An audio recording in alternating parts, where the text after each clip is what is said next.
Hello friends, good morning.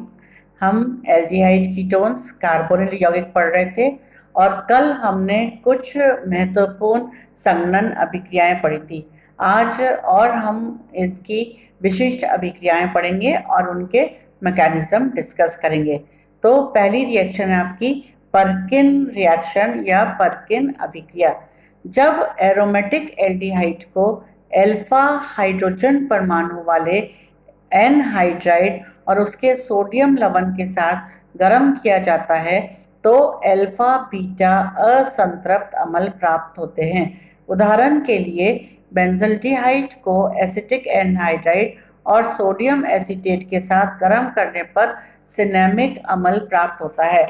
अब आप देखिए, आपका बेंजल्डिहाइड हो गया C6H5CHO और इसको हम acetic anhydride CH3CO2 twice O के साथ क्षार की उपस्थिति में क्रिया करा रहे हैं, हम सोडियम लवण की उपस्थिति में क्रिया करा रहे हैं।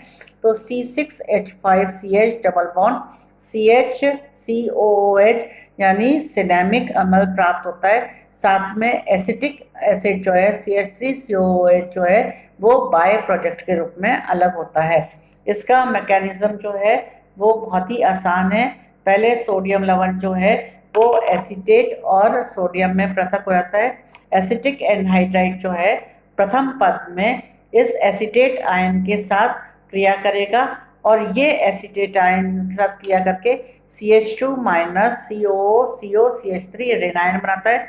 यह रेनायन बेंजल्डिहाइड के साथ के दूसरे अणु के साथ क्रिया करता है जो कि जल के उपस्थिति में होती है और फिर जल का अणु निकलकर पुनर्विन्यास द्वारा सिनेमिक अम्ल प्राप्त देता है। अन्य अभिक्रिया जो है, दूसरी अभिक्रिया आपकी जो है वो है विटिक्स अभिक्रिया, विटिक्स रिएक्शन। इस अभिक्रिया में एल्डिहाइड एवं कीटोन फॉस्फोरस येलाइट के साथ शुष्क ईथर में अभिक्रिया करके एल्कीन देते हैं, यानी कि असंतृप्त यौगिक बनाते हैं। एल्कीन संश्लेषण की यह एक उत्तम विधि है। ये एक महत्वपूर्ण अभिक्रिया है जिसमें C डबल बॉन्ड O यानी कार्बोनिल बंध को C डबल बॉन्ड C में परिवर्तित किया जाता है, यानी CO बंध जो है वो कार्बन ऑक्सीजन बंध जो है वो कार्बन कार्बन बंध में परिवर्तित हो रहा है। इस अभिक्रिया को विटिक अभिक्रिया तथा फास्फोरस येलाइट को विटिक अभिकर्मक भी कहते हैं।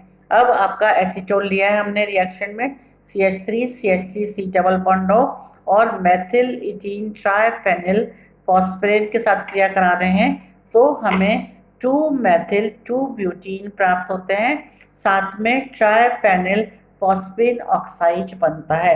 अब इसकी हम क्रियाविधि देखेंगे। प्रथम पद में कीटोन व फास्फोरस येलाइट जो है परस्पर क्रिया करके ऑक्सोफॉस्फेटेन बनाते हैं। आप देखिए, अपने पहले पद में कीटोन जो है वो फास्फोरस येलाइट के साथ क्रिया करके आपको ऑक्सोफॉस्फेटेन दे रहा है। द्वितीय पद में यह ऑक्सोफॉस्फेटेन अपघटित होकर एल्कीन व ट्राइफेनिल फॉस्फीन ऑक्साइड बना रहा है। तो इस अभिक्रिया के द्वारा हमने असंतृप्त एल्कीन प्राप्त की। तीसरी इंपॉर्टेंट रिएक्शन है मैनिश रिएक्शन या मैनिश अभिक्रिया। ऐसे यौगिक जो इनोल बनाने में सक्षम होते हैं, जैसे कार्बोनिल यौगिक, वे फॉर्मेल्डिहाइड तथा द्वितीयक अमीन के साथ क्रिया करके मैनिक क्षार बनाते हैं। मैनिक क्षार आपने देखा है लेबोरेटरी का एक इम्पॉर्टेंट अभिकर्मक है जिसे बनाया जाता है, इसीलिए इस अभिक्रिया को हम मैनिश अभिक्रिया कहते हैं। एसीटोन लिया है रिएक्शन में हमने, CH3 double bond O formaldehyde और डायएथिलामीन द्वितीयक अमीन है। ये क्रिया करके CH3 double bond O CH2 and C2H5 twice ये मैनिश क्षार कहलाता है, बनाते हैं और जल का अणु जो है वो बाय प्रोडक्ट के रूप में निकलता है। अब इसका मैकेनिज्म देखिए, क्रियाविधि देखिए। प्रथम पद में फॉर्मेल्डिहाइड प्रोटॉन की उपस्थिति में द्वितीयक अमीन से क्रिया करके इमीनियम लवण बनाते हैं। ये आपका इमीनियम लवण बना है C2H5 ट्वाइस N और CH2। द्वितीयक पद में ये इमीनियम लवण जो है कीटोन के साथ क्रिया करके रिएक्ट करके मैग्नीज क्षार में परिवर्तित हो जाता है। इस प्रकार ये अभिक्रिया जो है मैग्नीज अभिक्रिया कहलाती है। एक अभिक्रिया हम और पढ़ेंगे आज, जिसका नाम है रेफॉर्मेट्स्की रिएक्शन। आपने नाम सुना होगा। कार्बोनिल यौगिक जिंक तथा ईथर की उपस्थिति में एल्फा हैलोजन एस्टर से क्रिया करके बीटा हाइड्रोक्सी एस्टर देते हैं। अब हम कीटोन की जब एथिल ब्रोमो एस्टेट के साथ क्रिया कराते हैं जिंक और ईथर की उपस्थिति में, तो आप देखिए एथिल 3 हाइड्रोक्सी 3 मेथिल ब्यूटेनेट प्राप्त होते हैं। बीटा हाइड्रोक्सी एस्टर अम्लीय माध्यम में जल का अणु खोकर अल्फा बीटा असंतृप्त एस्टर बनाते हैं। इसी क्रियाविधि मैंने दी है। जिंक के साथ पहले क्रिया होगी, पहले रेनायन बनेगा।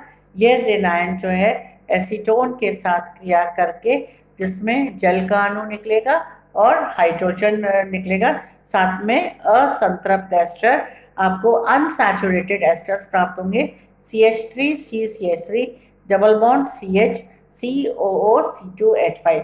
इस प्रकार बच्चों आज हमने कुछ कार्बोनिल यौगिकों की इम्पॉर्टेंट रिएक्शंस पढ़ी, उनके मैकेनिज्म को हमने डिस्कस किया। धन्यवाद।